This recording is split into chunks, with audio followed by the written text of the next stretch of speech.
मेरा प्रणाम स्वीकार करें प्रभु। बिना अनुमति के अमृत पाने का साहस भी कैसे किया तुमने? तुम इतनी शीघ्र भूल गए कि राहु के साथ क्या हुआ था?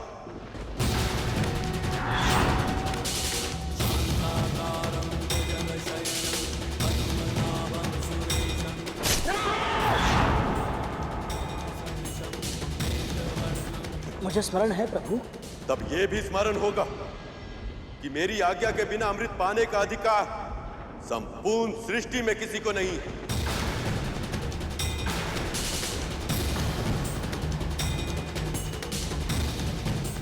किंतु तब भी तुम इसे देवताओं से छीन लाए, क्यों? प्रभु आप तो जानते हैं मैंने ये अमृत अपने लिए नहीं, अपनी मां की मुक्ति के लिए। कारण चाहे कितना भी उचित क्यों ना हो करो, तुम्हें बलपूर्वक अमृत पाने का अधिकार नहीं है।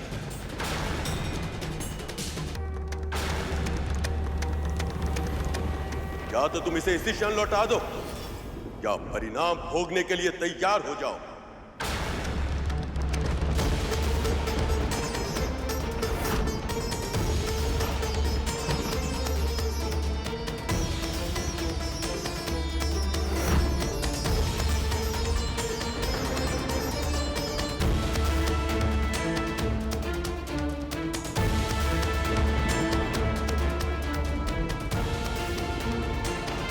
मुझे क्षमा कीजिए प्रभु, परंतु मैं अमृत नहीं लौटा सकता। ऐसे में यदि आपके हाथों मुझे मृत्यु भी प्राप्त हो तो वो भी मेरे उत्थान का साधन बन जाएगी। तो तुम अमृत नहीं त्यागोगे, भले ही इसके लिए मेरे साथ युद्ध करना पड़े।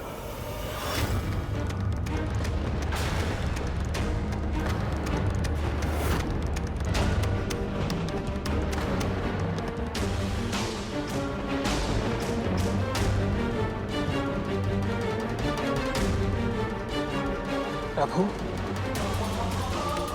मेरी मां की मुक्ति ही मेरे लिए सबसे बड़ा धर्म है, और अपने उस धर्म की रक्षा करने के लिए यदि आपके साथ युद्ध करने के अतिरिक्त कोई और उपाय नहीं है तो मैं उसके लिए भी तैयार हूं।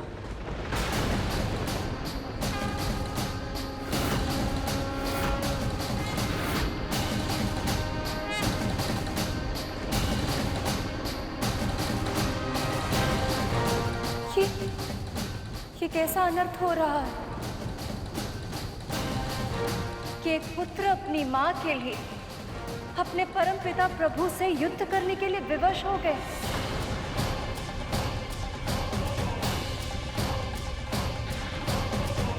और वो परमपिता उसे समझने और क्षमा करने के स्थान पर उसे दंड देने के लिए तत्पर हो गए।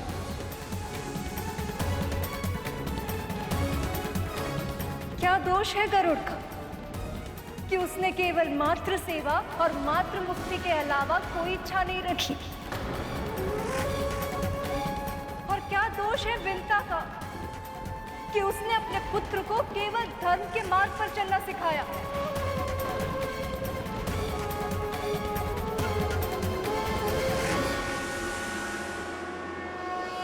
यदि भैया विष्णु से आज गरुड़ का कोई अहित हो गया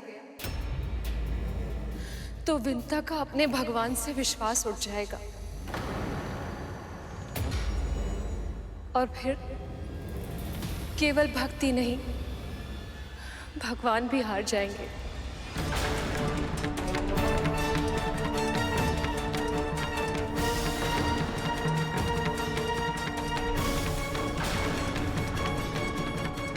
केवल अपनी मां का कष्ट दिखाई दे रहा है गरुड़।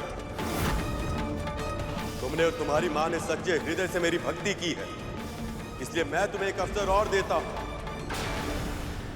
अमृत को वापस कर दो और अपने प्राणों की रक्षा करके अपनी मां के पास लौट जाओ। यदि तुम्हें कुछ हो गया तो जिस मां के लिए तुम ये अमृत ले जाना चाहते हो वो जीवित तो रहेगी, और उसके भीतर की सभी इच्छाएं, महत्वाकांक्षाएं, प्रसन्नताएं सब तुम्हारे साथ ही मर जाएंगी।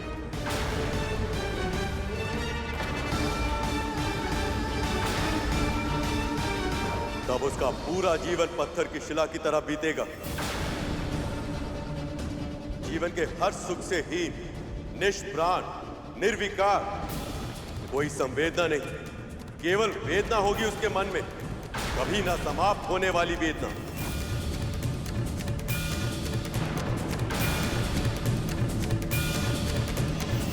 मैं जानता हूं प्रभु, परंतु मेरी मां जो आज तक दासी का जीवन जीती आई है वो भी मृत्यु से कम कष्टकारी नहीं है। उनके मन में अब भी केवल वेदना ही है प्रभु, कभी ना समाप्त होने वाली वेदना।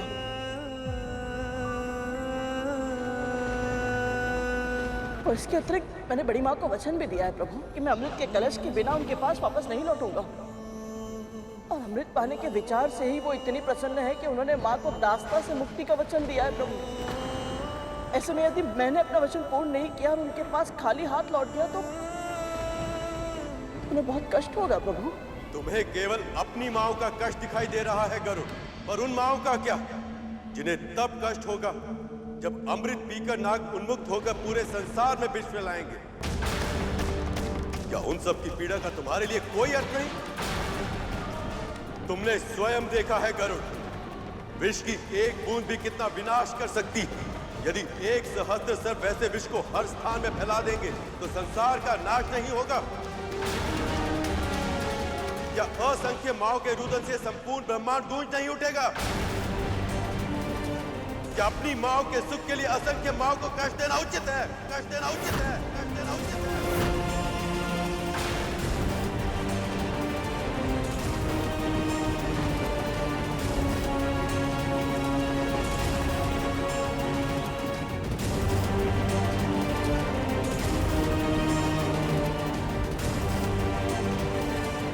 मेरी माँ ने सदैव आपकी भक्ति की है प्रभु, और आपके बनाए नियम सभी के लिए एक समान होते हैं। तो फिर मेरी माँ इन नियमों की अपवाद क्यों? मेरी माँ को उनके सुकर्मों के फल क्यों नहीं मिलने चाहिए प्रभु? असंख्य माओं का कष्ट दूर करने के लिए मेरी एक माँ को सदैव कष्ट सहना पड़े, क्या ये उचित होगा प्रभु?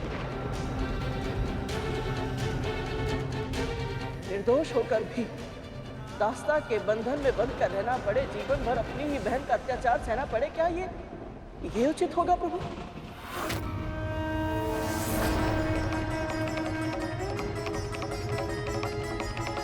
असंख्य माओं के जीवन में संतुलन स्थापित करने के लिए मेरी एक माँ का जीवन पूरी तरह से असंतुलित हो जाए, क्या ये न्याय होगा प्रभु?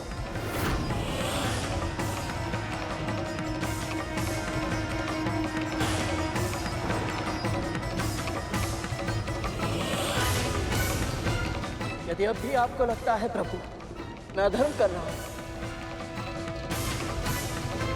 तो चलाइए चक्र।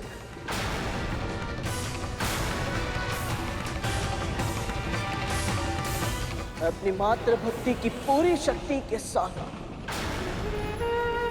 सामना करने के लिए तैयार, सामना करने के लिए तैयार, सामना करने के लिए तैयार।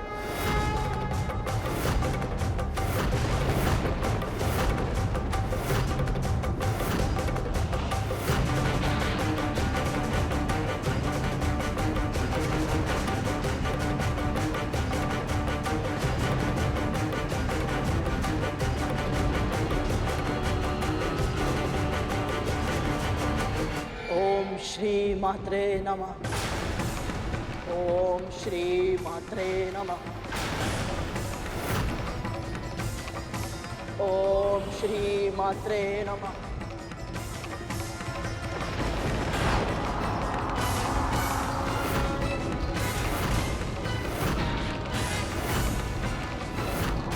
ओम श्री मात्रे नमः। ओम श्री मात्रे नमः। ओम श्री मात्रे नमः।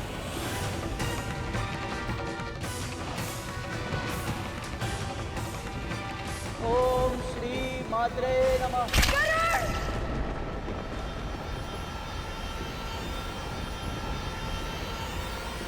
इस अनर्थ दृश्य की कल्पना ही इतनी भयानक है। मुझे प्रभु को ये अनर्थ करने से रोकना ही होगा। ओम श्री मात्रे नमः। ओम श्री मात्रे नमः।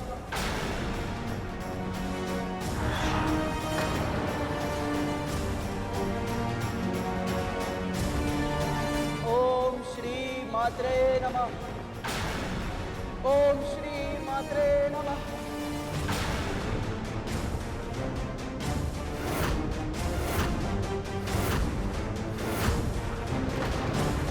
ओम श्री मात्रे नमः। रुक जाइए प्रभु, रुक जाइए प्रभु, रुक जाइए प्रभु।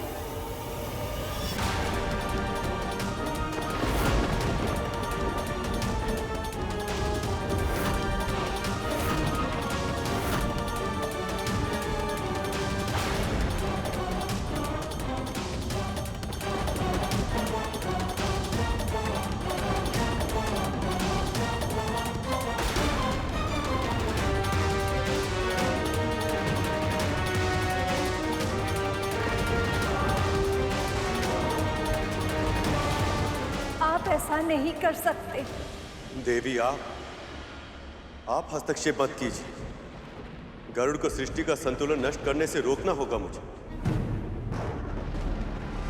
आप जो संतुलन की बात कर रहे हैं प्रभु, उसका आधार धर्म है।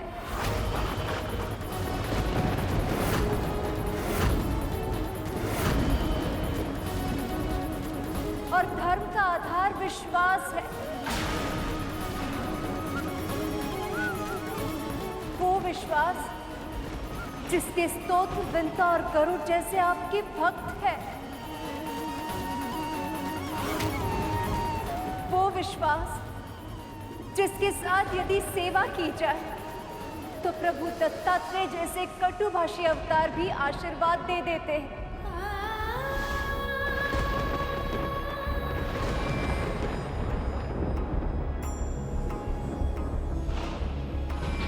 और वो विश्वास जिसके कारण ये जानते हुए भी कि गरुड़ अमृत छीनने जा रहा है, ऋषिगण ने उसे हर कार्य में सफल होने का वरदान दिया है।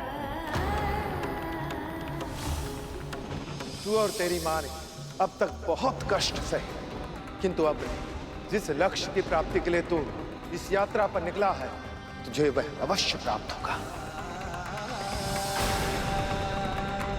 आप निश्चिंत रहे पक्षीराज, इस परीक्षा में आपके धर्म की रक्षा अवश्य होगी। प्रभु, आज यदि आपने गरुड़ को दंड दिया तो ऋषिगण की वाणी असत्य हो जाएगी। भक्तों का भगवान पर से विश्वास उठ जाएगा। भक्तों का भगवान पर से विश्वास उठ जाएगा। सखी लक्ष्मी तो गरुड़ की रक्षा के लिए भैया विष्णु के समक्ष भी खड़ी हो गई।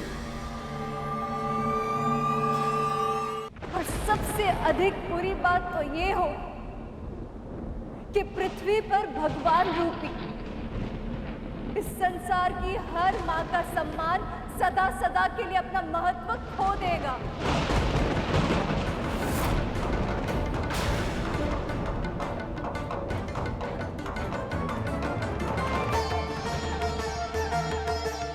कितना सौभाग्यशाली हूं मैं कि मेरी माँ की मुक्ति के लिए स्वयं संसार की माँ है।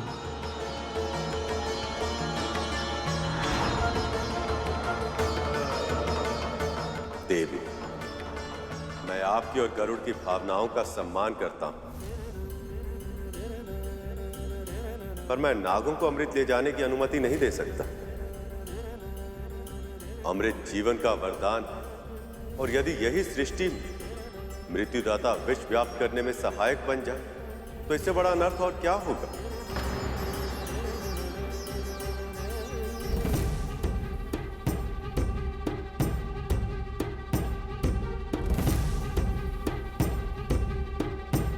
प्रभु,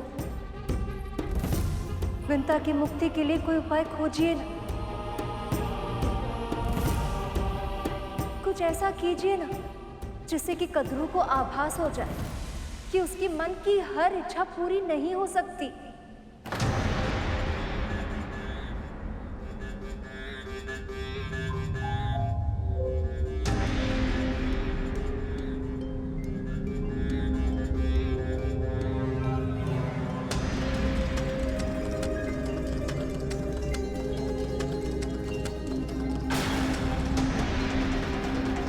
फिर एक ही उपाय है गरुड़।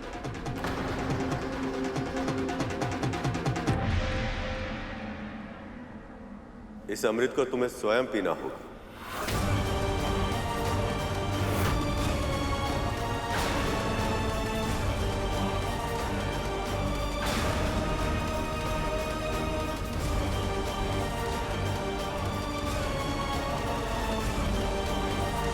अवसर के अतिरिक्त तुमने सदैव धर्म का पालन किया, इसलिए यदि तुम चाहो तो इस अमृत को पी सकते हो। तब नाग तुम्हारे साथ युद्ध में सहज ही पराजित होंगे और उनकी मां कद्रू को तुम्हारी मां को मुक्ति देने में विवश होना पड़ेगा। तो ये थी सखा की योजना। अब तक जो भी हुआ वो केवल इस स्थिति तक पहुंचने का माध्यम था, बस और कुछ नहीं। तो क्या भैया विष्णु गरुड़ की परीक्षा ले रहे थे।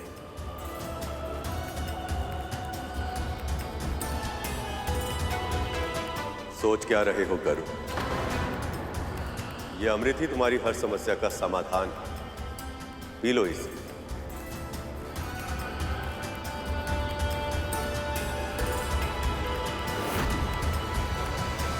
सभी दिव्य शक्तियों ने सदैव सदैव मेरे साथ पक्षपात किया है और तेरा साथ दिया है।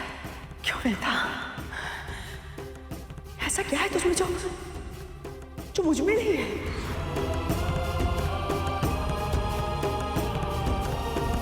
क्षमा कीजिए प्रभु, परंतु मैं अमृत ग्रहण नहीं कर सकता।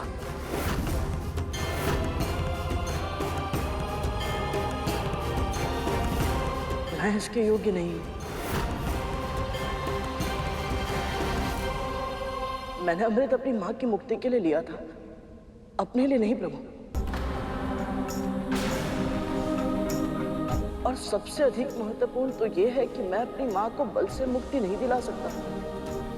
मैं जानता हूं अपनी मां को, वो तब तक मुक्ति स्वीकार नहीं करेंगी जब तक बड़ी मां स्वयं अपनी इच्छा से दास्ता का बंधन तोड़ दे।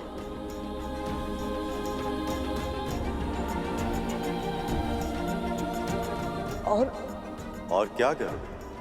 और यदि मैंने अमृत पी लिया, बड़ी मां को बहुत दुख होगा प्रभु।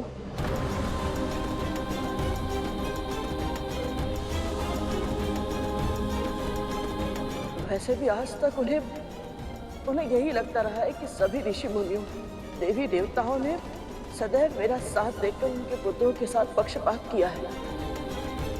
यदि अमृत भी नागों के स्थान पर मुझे मिल गया तो बड़ी मां टूट जाएंगी प्रभु। मैं अपनी बड़ी मां के साथ ऐसा निष्ठुर व्यवहार नहीं कर सकता। क्षमा कीजिए प्रभु।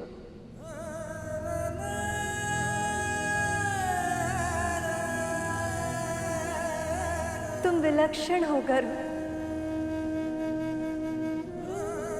तुम्हारे हाथ में अमृत का कलश और स्वयं प्रभु विष्णु ने तुम्हें अमृत पान की आज्ञा दी है,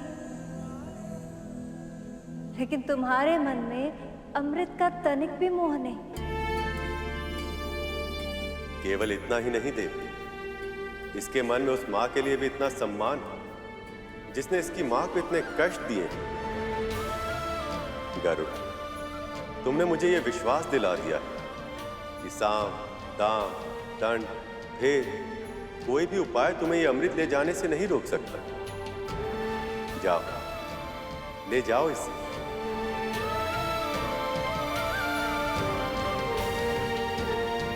आपका बहुत बहुत आभार प्रभु, बहुत बहुत आभार।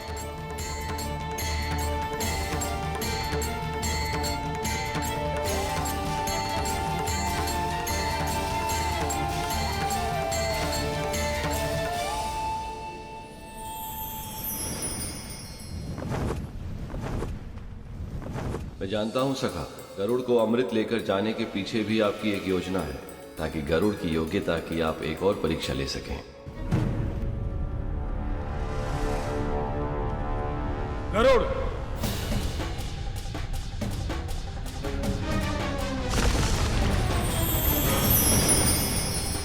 प्रभु विष्णु के समझाने पर भी तुम नहीं माने। अगर ये अमृत विषैले सर्पों के हाथ लग गया तो सृष्टि का विनाश हो जाएगा। अब तुम्हारी मृत्यु निश्चित है।